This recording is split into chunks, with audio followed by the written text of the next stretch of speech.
There's talk of moving a controversial homeless camp to a spot under the Broadway Bridge, but we wanted to know, why can't the city simply kick them out of their current spot in Portland's Chinatown?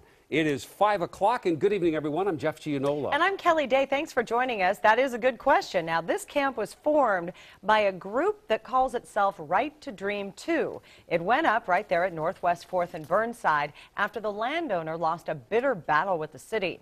Chris Woodard spent the day looking into this. And, Chris, that is a good question. Why can't they just shut it down, or will it move to another site?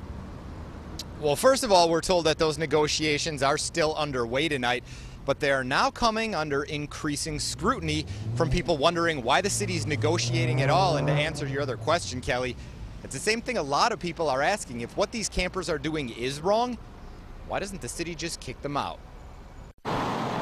Currently set up on the corner of 4th and Burnside, talk of a new home for the Right to Dream 2 homeless camp includes the possibility of taxpayer money being spent and handing over Portland Development Commission property. This is reality that houseless people is not going to go away.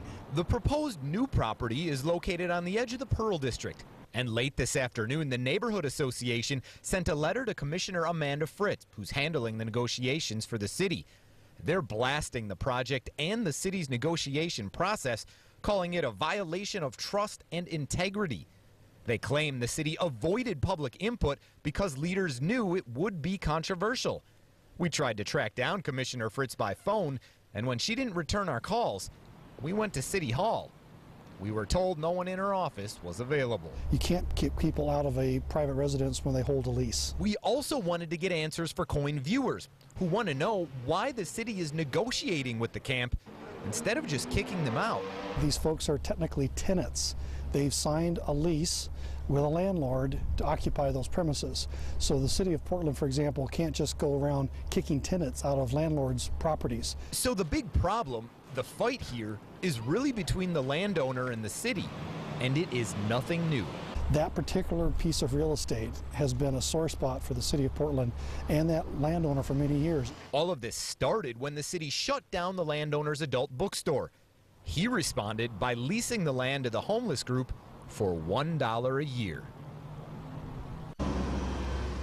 At this point, the city has imposed about $25,000 in fines against the landowner. He's responded by filing a lawsuit against the city. But if these negotiations are successful, if an agreement is reached and the camp moves, it would wipe the slate clean as far as that's concerned.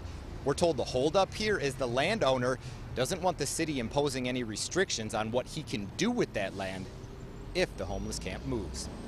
Live downtown, I'm Chris Woodard for KOIN 6 News.